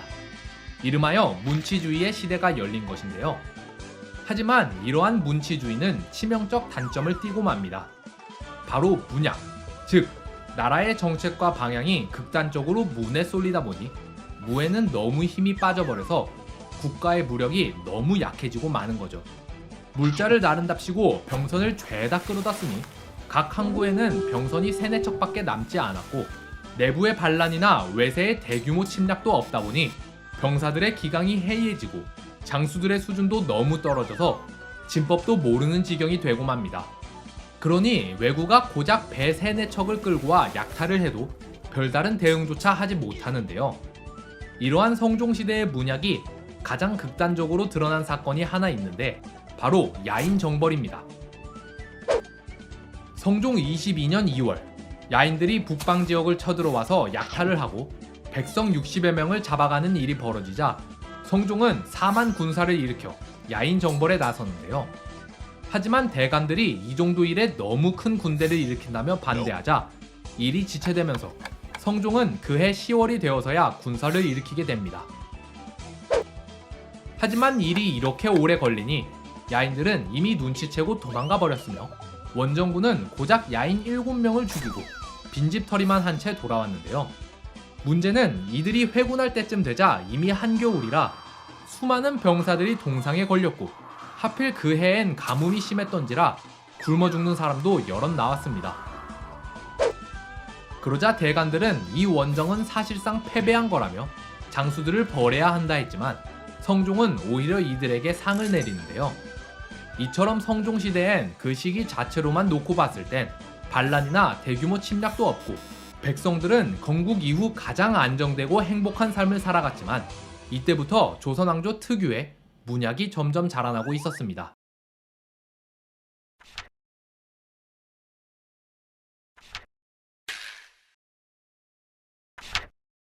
성종은 학문에 뛰어난 군주였습니다.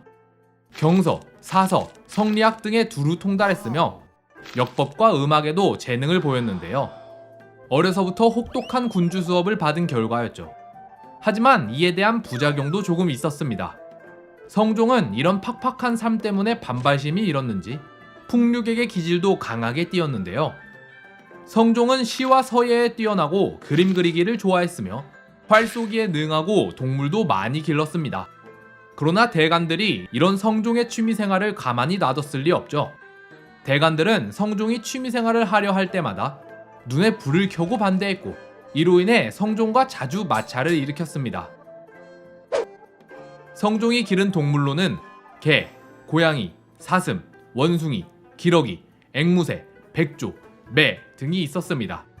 그리고 특이하게도 흰 사슴이랑 흰 기러기도 길렀었다고 하는데요. 성종은 이 중에서도 매를 유독 좋아해서 종종 매 사냥을 하곤 했죠.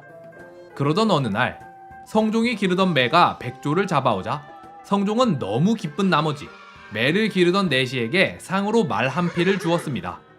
그러자 이 소식을 들은 대간들은 상과 벌은 임금의 큰 권한입니다. 그런데 어찌 고작 매에 관한 일로 상을 내리신단 말입니까? 매 때문이 아니라 내시가 부지런히 일한 게 기특해서 상을 주는 것이다. 관직을 주는 것도 아니고 그냥 말 한 피를 주겠다는데 그게 뭐가 문제란 말이냐. 전하의 말은 앞뒤가 맞지 않사옵니다. 내시는 분명 전하께 잘 보이려는 의도로 매를 길렀을 것인데 이제 전하께서 그 의도대로 내시에게 상을 내리시니 시는 전하께서 이렇게 아첨하는 자들의 꾀에 빠질까 걱정이옵니다. 이런 식으로 성종이 동물과 관련해서 뭐 하나만 하려고 하면 득달같이 달려드는 대간들. 하지만 성종이 끝까지 매를 기르려 하자 결국 대간들은 최후의 수단을 꺼내듭니다. 전하, 여러 해 동안 가뭄이 계속되어 우물이 마르고 창고가 비었습니다. 옛사람이 이르기를 하늘은 성실함에 보답한다 하였사온데 전하께서 세 장까지 만들어 매를 기르며 이를 즐거워하시니 어찌 이를 성실하다 할 수 있겠사옵니까? 가뭄이 온 것은 내가 덕이 없어서 그런 것이지 어찌 그게 매 때문이겠느냐. 매를 날려보낸다고 해서 반드시 비가 온다고 장담할 수도 없지 않느냐. 하오나 전하, 지금 가뭄이 극심하여 나라의 크고 작은 일들이 마비되고 굶어주는 백성들이 무수히 많다고 하옵니다. 그러니 전하께 우선 백성을 걱정하는 마음으로 쓸데없는 일들은 모두 없애시고 부지런함과 성실함으로 정무에 임하시옵소서. 가뭄 때문에 온 나라가 힘들다는데 계속 사치품인 매를 기르겠다고 버틸 수는 없는 노릇. 그래, 매를 다 풀어주도록 하라. 그렇게 성종은 결국 매를 전부 풀어줘 버립니다. 하지만 성종의 동물 사랑은 여기서 끝나지 않습니다. 가뭄 때문에 매를 풀어준 지 채 반년도 지나지 않았는데 성종은 어디서 낙타라는 동물이 있단 얘기를 듣고는 낙타를 구하려 하는데요. 여기에 흑마포 60회를 줄 테니 명나라에 가서 낙타라는 동물을 좀 사오거라. 전하! 흑마포 60필이면 콩으로 400석에 달하는 양이옵니다. 수년간 가뭄으로 조세도 얼마 걷지 못하였는데 이 쓸데없는 짐승을 사려고 콩을 400석이나 쓰다니요. 대체 그 비용을 어찌 감당하려 하시옵니까? 그게 아니라 명에서 군사를 일으킬 때 낙타로 짐을 나른다길래 내 한번 시험해보려 한 것뿐이니라. 콩 400석을 킬로그램으로 환산하면 72,000kg에 달하는 양이니 대간이 화낼 만도 하죠.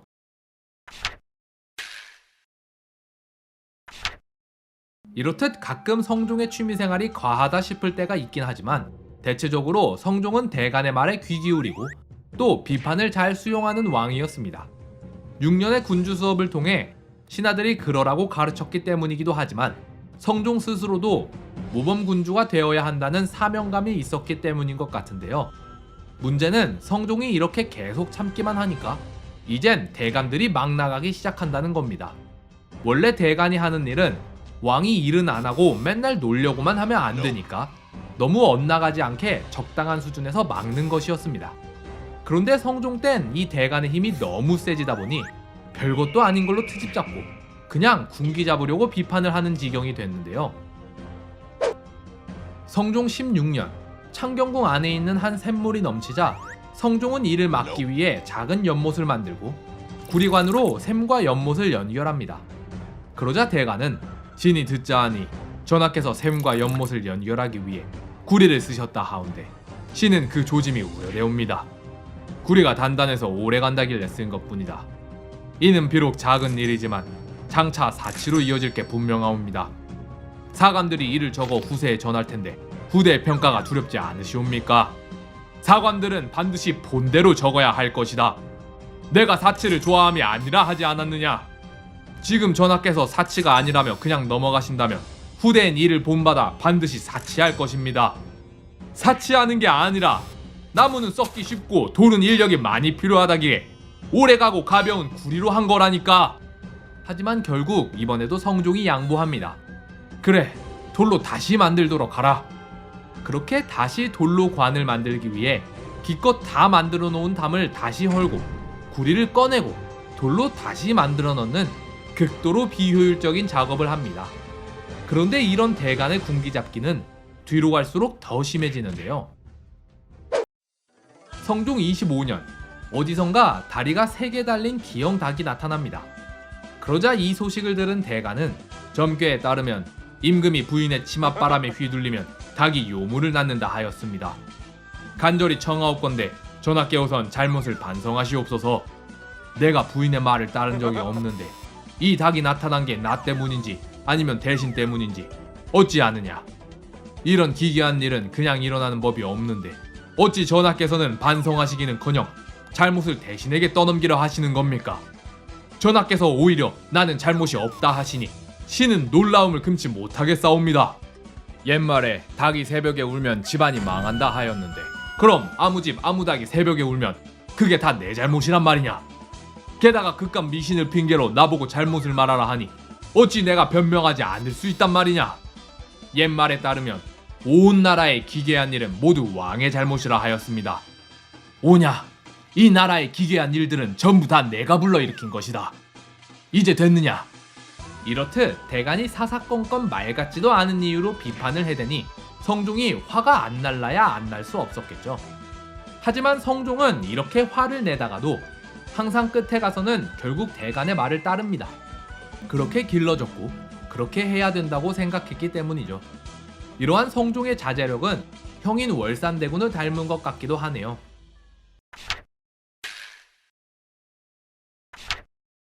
하지만 그렇다고 평생 참기만 하고 살 수는 없는 일. 성종은 이렇게 급도로 쌓인 스트레스를 풀기 위해 독한 술을 즐겨 마셨고 밤에는 여인을 침소해 드리는 일이 많아졌습니다. 오죽하면 성종의 별명이 주요순 야걸주였을까요?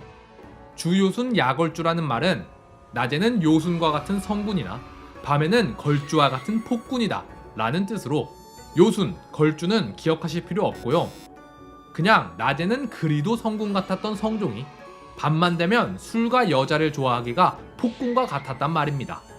그래서인지 성종은 조선의 왕들 중 2번째로 후궁이 많았습니다. 물론 조선의 모든 여인을 자기 여인처럼 대했던 연산군은 논외로 합시다. 1위는 태종으로 태종은 후궁을 19명이나 들였는데 이는 외척을 견제하기 위한 의도가 강했던 것 같고요. 그 다음으로 후궁을 많이 들인 게 성종으로 성종은 후궁 12명에게서 자식을 28명이나 낳았습니다. 문제는 하필 이렇게 여자를 좋아하는 성종의 부인이 질투가 엄청 심한 패비 윤씨였다는 겁니다.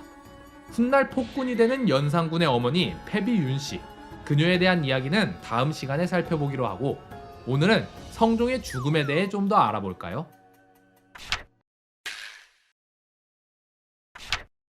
나름 취미생활을 즐기고 스트레스를 풀 방법도 찾고 했던 성종이지만 그래도 성종이 받았던 스트레스는 어마어마했던 모양입니다. 실제로 성종은 말년에 들어서는 점점 대간의 비판을 수용하지 않기도 했는데요. 하지만 이미 쌓인 스트레스가 너무 많았는지 성종 25년, 38살 성종의 건강이 급격히 악화되기 시작합니다. 처음엔 천식을 앓더니 얼마 안 있어 배에 종기가 생기고 점차 건강이 나빠져서 나중엔 식사도 제대로 못하게 되었는데요. 그렇게 하루하루를 버티던 성종은 12월 23일 죽음을 예감했는지 대신들을 부릅니다. 내가 처음에는 병을 대수롭지 않게 여겼는데 이제는 음식도 제대로 못 먹어 많이 야위어졌어. 대신들은 하나같이 좀 있으면 나을 거라 위로했지만 다음날 정오 무렵 성종은 세상을 뜨고 맙니다. 13살 어린 나이에 갑작스레 보위에 올랐지만 착실히 군주 수업을 받으며 뛰어난 왕으로 성장한 성종. 성종은 25년의 재위 기간 동안 경연에 9,229번이나 참석하며 정말 열과 성을 다해 국정을 운영했습니다. 그리고 그런 노력 덕분인지 성종 시기는 개국 이래 가장 안정되고 번영한 시기였는데요. 하지만 성종은 본인의 성격 탓인지 아니면 그냥 잘 길들여진 탓인지 대간의 힘을 너무 키워놓고 말았습니다. 그리고 이렇게 시도 때도 없이 대간들한테 혼나는 아버지를 보며 세자 연사는 상당한 불만을 품었던 모양인데요. 다음 시간엔 성종을 뒤이어 왕위에 오른 조선의 제10대 왕 연산군에 대해 알아보기 전에 그의 어머니 패비 윤씨에 대해 알아보도록 합시다.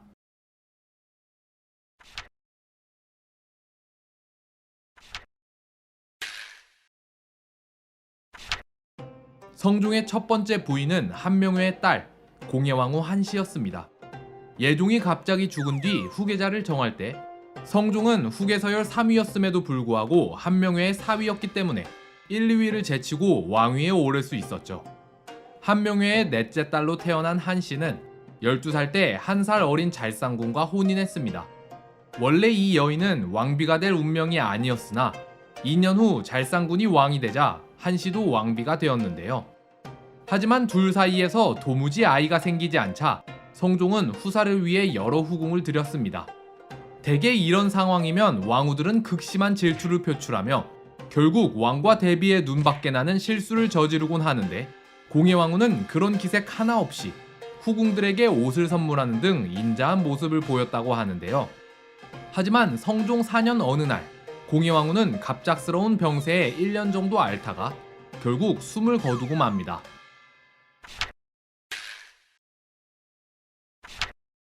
공예왕후가 아직 살아있을 때 그녀와 성종이 결혼한 지도 벌써 6년이나 지났는데 아직도 둘 사이에 자식이 생기지 않자 신하들은 성종에게 후궁을 드릴 것을 요청합니다. 그렇게 성종 4년, 성종은 두 여인을 후궁으로 드렸는데요. 이 중 한 여인은 윤기견이란 자의 딸이었습니다. 윤기견은 가난한 집안 출신이었지만 세종 시절 수재만 들어간다는 집현전 학사가 되었는데요. 이후 그는 세조 때 원종공신 2등에 봉해지는 등 가문을 일으킬 인물로 여겨졌습니다. 하지만 얼마 안 있어 윤기견이 갑자기 죽어버리자 남겨진 그의 가족은 다시 가난한 삶을 살게 되었는데요. 그리고 이러한 가정 환경 속에서 자란 윤기견의 딸은 알뜰하고 부지런한 성격을 지니게 되었죠. 성종의 후궁이 된 또 다른 여인은 윤호란 자의 딸이었습니다. 윤호는 윤기견과 달리 가문이 튼실한 데다 능력도 출중했는데요. 게다가 일찍 죽지도 않았기 때문에 계속해서 승진가도를 달렸습니다. 따라서 그의 딸 또한 어려움을 모르고 자라게 되었죠. 이 두 여인은 각각 19살, 12살 때 17살인 성종의 후궁으로 들어가게 됩니다. 그런데 1년 뒤 갑자기 공예왕후 한씨가 자식도 없이 사망하자 이 둘에겐 일생일대의 절호의 기회가 찾아오는데요. 하지만 이 둘에겐 결정적인 차이가 있었습니다. 윤기견의 딸은 어린 시절 힘든 환경에서 자라왔기에 야망이 가득했던 반면 윤호의 딸은 풍족한 환경에서 자라왔기에 딱히 큰 야망이 없었는데요.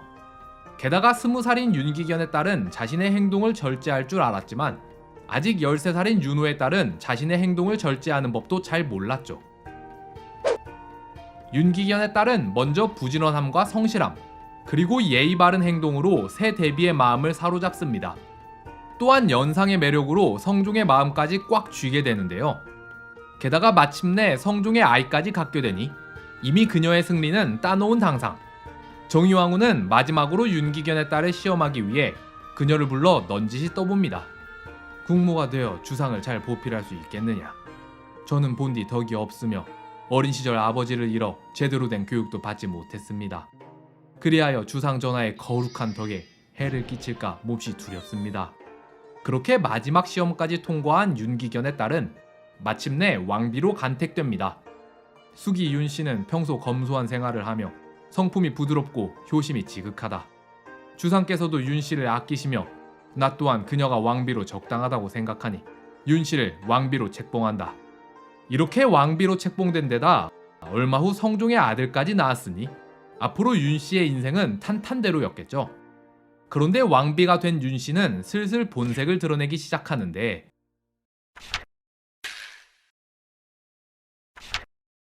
성종은 조선의 왕들 중에서도 후궁이 특히 많은 왕이었는데 하필 윤씨는 질투가 심한 여인이었습니다. 그런데 문제는 그 질투의 도가 지나쳤다는 건데요. 윤씨는 후궁들을 저주하기 위한 책을 갖고 있다가 걸리고 성종이 총애하던 후궁들이 자기랑 원자를 해치려 한다는 가짜 편지를 썼다가 이것도 걸리고 맙니다. 그런데 가장 심했던 건 바로 독약인 비상을 갖고 있다가 걸린 건데요. 윤씨 생각에는 후궁을 죽이려 한 걸 테지만 성종 입장에선 자신과 가장 가까운 왕비가 독약을 들고 있었단 사실에 소름이 끼치지 않을 수 없었겠죠. 그러자 성종은 도저히 안 되겠는지 윤씨를 빈으로 낮춰 궁궐에서 내보내려고 합니다. 그런데 이때 왕의 비서인 승지들이, 그 중에서도 특히 성종의 총애를 받던 임사옹이 크게 반대하고 나서는데요. 오늘 중전을 빈으로 낮춰 궁에서 내보낼 것이니 승정원은 서둘러 이를 준비하라. 하오나 전하, 분명 중궁이 죄를 지은 게 맞사오나 이미 원자를 낳으셨는데 중궁을 폐하시면 나라의 근본이 흔들리게 되옵니다. 허면 중궁은 한 나라의 어미로서 그 행실이 모범이 되어야 하는데 이런 자가 국모로서 합당하다 생각하느냐? 지금 중궁의 행실은 오직 질투로 말미암은 것이옵니다. 중궁은 아직 젊으시니 시간이 지나면 분명 잘못을 뉘우칠 것이옵니다. 하물며 지금 원자께서 장성하고 계시니 시간을 두고 기다려 보시지요. 여기에 대신들까지 합세하여 반대하자 성종은 일단 넘어갑니다. 그렇게 1차 고비를 넘긴 윤씨. 하지만 이미 본색을 드러낸 윤씨는 이 정도로는 행실을 고치지 않는데요. 이후 윤씨의 행실에 대해 성종과 대비들이 전하는 바에 따르면 성종이 후궁을 만나고 있는데 난데없이 윤씨가 쳐들어와서는 성종을 노골적으로 째려보고, 대비들이 윤씨의 잘못을 타이르면 윤씨는 성난 눈으로 째려보고 대신들의 사생활을 파헤치길 좋아하고 죄지은 여종에게 내 지금은 너를 죄주지 못하지만 나중에 멸족을 시켜버리겠다 라고 말하고, 심지어 주상의 발자취를 다 깎아버리고 싶구나 라는 말까지 했다고 합니다. 일이 이 지경이 되었으니 도저히 안 되겠는지 다시 한번 윤씨를 패하겠다고 선언하는 성종. 일전에 중전을 빈으로 낮춰 별궁에 두고자 하였는데 그대들이 불가하다 하여 그러지 아니하였다. 허나 중전은 그 뒤로 행실을 고치긴커녕 나를 능멸하는 지경에 이르렀으니 어찌 이런 자가 국무로서의 중임을 다할 수 있겠는가 하여 이제는 중전을 폐하여 서인으로 만들고자 하는데 어찌 생각하는가. 윤씨의 행실에 대해선 이미 소문이 파다한지라 이번엔 신하들도 크게 반대하지 않았습니다. 게다가 이번엔 성종이 마음을 단단히 먹은지라 윤씨는 결국 패서인데요. 궁궐 밖으로 쫓겨나고 마는데요. 그리고 얼마 안 있어 성종은 이미 그녀에게 마음이 떴음을 증명하듯 윤호의 딸을 새 왕비로 맞이합니다. 그리고 이 정현왕후의 아들 진성대군이 훗날 연산을 패하고 왕위에 오르는 조선의 제11대 왕 중종입니다.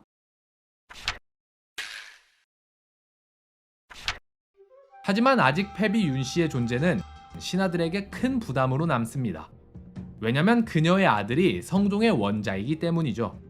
원자는 얼마 후 세자로 책봉될 테고 별일 없으면 훗날 왕이 되겠죠. 그런데 왕이 된 원자가 윤씨를 복귀시키거나 이때의 일로 신하들에게 보복을 가할 수도 있으니 신하들 입장에선 걱정이 될 수밖에요. 그래서인지 신하들은 자꾸 패비 윤씨를 챙기려 합니다. 패비 윤씨의 집에 화재가 나거나 도둑이 들 수도 있으니 윤씨를 별궁으로 옮기심이 어떻습니까? 죄인을 도우려 하는 자도 죄가 있음을 모르는가? 어찌 윤씨를 도우려 하는 것이냐? 배비 윤씨의 집에 도둑이 들었다고 하오니 담을 쌓게 하소서. 도둑이 들었다고 윤씨의 집에 담을 쌓아주자면 한양에 도둑 맞은 집은 전부 담을 쌓아주란 말인가. 패비 윤씨가 살아있는 한 이러한 신하들의 요구는 끊임이 없을 터 성종은 고민 끝에 결단을 내립니다. 원자가 점점 자라나는데 윤씨가 저리 있으니 어찌 후일을 걱정하지 않을 수 있겠는가. 경들이 한번 나라를 위한 계책을 말해보라. 그러자 이미 성종의 뜻을 알아챈 대신들은 성종이 원하는 대답을 하는데요. 후일을 예방하기 위해선 대의로서 결단하셔야 하옵니다. 만일 내가 이 일을 결단하지 못한다면 원자가 어찌 결단할 수 있겠는가. 패비 윤씨를 사사하라. 그렇게 패비 윤씨는 성종의 명을 받아 독약을 먹고 죽습니다. 그런데 그녀는 훗날 엄청난 비극이 될 씨앗을 남기고 가니 다음 시간부턴 패비 윤씨의 아들 연산군에 대해 알아봅시다.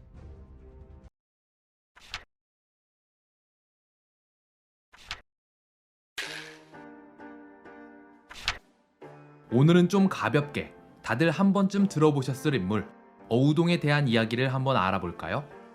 어우동이라는 단어는 함께 어울려 통하다 라는 뜻을 갖고 있습니다. 사건의 주인공인 여인이 가문에서 쫓겨났기 때문에 그녀의 이름을 전하지 않고 대신 별명인 어우동으로 부르게 됐는데요. 과연 그녀는 얼마나 대단한 스캔들을 벌였길래 수백 년 후를 살아가는 우리에게까지 이름이 전해지고 있는 걸까요? 성종시대를 뒤흔든 이 화려한 스캔들에 대해 알아보기 전에 우선 그녀의 부모가 어떤 사람이었는지부터 한번 알아봅시다. 세조 3년 사대부가의 한 여인이 의금부에 구속됩니다. 집에서 일하는 노비를 때려 죽였기 때문인데요. 그녀의 이름은 정귀덕, 남편은 박윤창으로 박윤창은 적당히 넉넉한 집안 출신의 평범한 관료였는데 한쪽 눈이 없는 애꾸였고 정귀덕은 상당한 부잣집 출신이었습니다. 그런데 그런 정귀덕이 어째서 노비를 때려 죽인 걸까요? 정귀덕은 원래부터 성격이 나빠서 남편 박윤창을 거의 종처럼 부렸다고 합니다. 하루는 박윤창이 새로 살 집을 짓고 있었는데 창문을 어디에 둘지 고민하던 중 부부의 의견이 서로 달라 말싸움이 났는데요. 이에 정귀덕은 야 예꾸 누나, 네가 무슨 일을 안다고 그러냐? 내 말도 안 들어 처먹으면서 이딴 집은 뭐하러 짓냐? 라고 욕하면서 박윤창이 짓던 집을 때려 부셨다고 합니다. 남편도 이렇게 대하는 정귀덕인데 노비는 얼마나 심하게 대했을까요? 원래부터 정귀덕은 노비가 작은 실수 하나만 해도 죽어라 고문을 가해서 죽인 노비가 한둘이 아니었다고 합니다. 그런데 그런 정귀덕의 눈에 든 한 남자 노비가 있었는데 그는 다른 노비들과 다르게 늠름하고 잘생겨서 정귀덕은 특히 그를 아꼈다고 하는데요.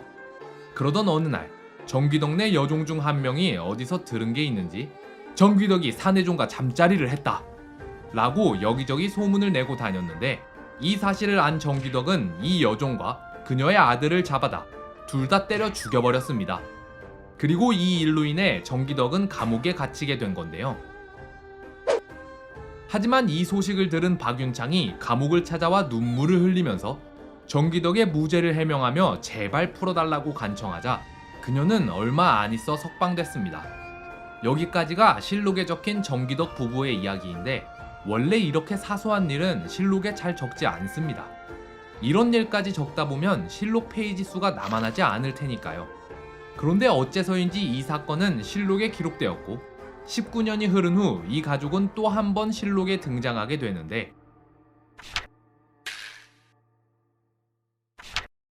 정귀덕과 박윤창은 아들 하나, 딸 하나가 있었는데 이 딸이 바로 어우동입니다.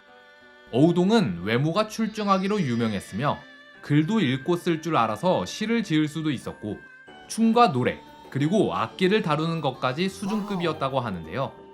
앞서 말했듯 정귀덕과 박윤창은 꽤나 잘 사는 집안 출신이었기에 부유한 집안에 외모, 능력까지 뛰어난 어우동은 세종의 형 효령대군의 손자인 태강수와 결혼하게 됩니다.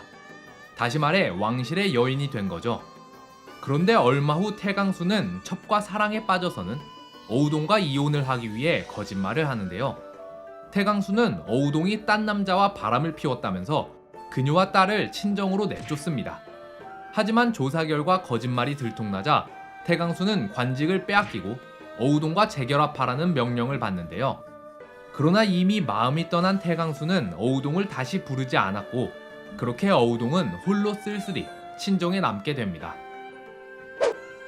자, 여기서부터가 그 유명한 어우동 사건의 시작입니다. 남편에게 버려진 어우동은 어머니의 집에서 살게 되었는데 문제는 나라에서 태강수의 이혼을 허락하지 않았기 때문에 어우동은 아직 남편이 있는 몸이라 다른 남자를 만날 수도 없었습니다. 그러던 어느 날 할 일 없이 심심한 나날을 보내고 있던 어우동에게 한 여종이 다가오는데 에휴, 아씨 어찌 그렇게 탄식만 하며 지내십니까? 허면 내 어찌한단 말이냐. 이미 버림받은 몸이거늘. 아씨 혹시 오종년이라고 들어보셨습니까? 오종년? 네 처음 듣는다만 그자가 가문도 좋고 외모도 빼어나서 애인 삼기 딱 좋습니다. 혹시 생각 있으시면 제가 데려올 테니 말씀만 하세요. 그래? 그렇게 여종의 꿰매 넘어간 어우동은 오종년을 시작으로 화려한 연애사를 만들어 나갑니다. 그녀의 애인 리스트로는 먼저 남편 태강수와 같은 왕실 종친이며 태강수와도 친한 방산수, 명문가 자제이며 장안 제1의 미남이었고 성균관 수석 입학자의 활쏘기에도 능한 이승원, 장원급제 출신인데다 집안도 좋은 홍찬, 무예에 뛰어나고 글도 잘 써서 미래의 장수감이라고 소문났던 구전, 그 외에 종친 수산수, 의학도 박강창, 평민 이근지, 서리 김의양, 노비 직업이 여기서 끝이 아니라 당시 조정의 대신이었던 어유소, 노공필, 김세적, 김칭, 김희, 정숙지까지 정말 어마어마했죠. 그럼 어우동은 대체 어떻게 이 많은 남자들을 애인 삼았던 걸까요? 처음에는 어우동이 먼저 남자들에게 접근했습니다. 그렇게 하나 둘 숫자가 많아지자 어디서 소문이 났는지 이젠 남자들이 먼저 어우동을 찾았는데요. 수산수는 그네를 타고 있던 어우동에게 먼저 말을 걸었고 장군감이라 소문났던 구전은 어우동의 옆집에 살았는데 혼자 집 앞에 나와 있던 어우동을 발견하고는 담장을 뛰어넘어 돌진했으며 평민 이근지는 어우동의 집을 찾아가 거짓으로 심부름을 왔다고 말하니 어우동이 낌새를 눈치채곤 그를 방 안으로 불러들였고 심지어 노비 직업인은 밤길을 나서는 어우동을 붙잡고서 그녀의 행실을 퍼뜨리겠다고 협박해 간통했습니다. 게다가 이들 중 어우동이 특히 좋아했던 남자들인 박강창과 방산수 그리고 김의양은 팔과 등에 어우동의 이름을 문신으로 새기기까지 했는데요. 이렇게 4년간 수많은 남자를 만나며 화려한 연애사를 즐기던 어우동이었으나 꼬리가 길면 잡히는 법, 당시 조선은 성리학의 나라로 이런 사건을 가만 놔둘 리가 없으며 어우동이 이렇게나 연문을 뿌리고 다니니 들통이 안 날라야 안 날 수가 없었겠죠. 결국 누군가의 고발로 인해 방산수가 의금부에 체포되면서 어우동의 화려한 스캔들이 만천하에 드러나게 됩니다.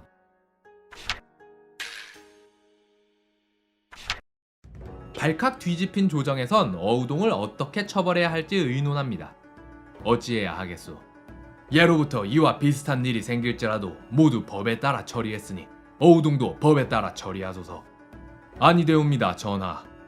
어우동의 죄는 법률에 따르면 사형에 이르지 않사오나 왕실의 여인이 창기와 같은 행실을 보였으니 청컨대 극형에 처하여 사람들이 이를 경계하게 하옵소서.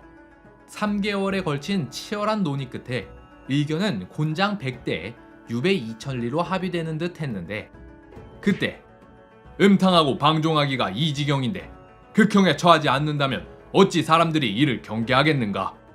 그렇게 어우동은 죽음을 맞이합니다. 성종은 인자하고 관대한 군주였습니다. 재판을 할 때면 언제나 법과 제도를 중시하며 관용을 베풀었죠. 이번 사건에서도 성종은 남자들을 처벌할 때 어유소 등 고위 대신들은 무죄라면서 별로 조사도 하지 않고 금방 풀어줬고 나머지 관료들도 처음엔 유배형에 처했으나 대부분 3년 뒤 다시 복직했는데요. 게다가 노비 신분으로 왕실의 여인을 협박해서 간통까지 한 직업인은 원래 법대로 하면 사형인데도 2단계나 낮춰서 판결했고 그마저도 보석금만 내고 풀어줬습니다. 그런데 어째서 성종은 어우동에게만 이렇게 무거운 처벌을 내린 걸까요? 문제는 어우동과 엮인 자들 중에 성종의 측근이 너무 많았다는 겁니다. 성종 입장에선 오랜 시간 공을 들여 키워온 친위 세력들인데 이 사건 한 방에 이들에게 낙인이 찍히게 되었으니 단단히 화가 났겠죠. 하지만 많은 사람들은 이보다 더 큰 이유가 따로 있었다고 보는데요. 바로 이 시기에 성종은 패비 윤씨로 인해 극심한 스트레스를 받고 있었기에 그 화가 어우동에게까지 미친 거 아닌가 하는 겁니다.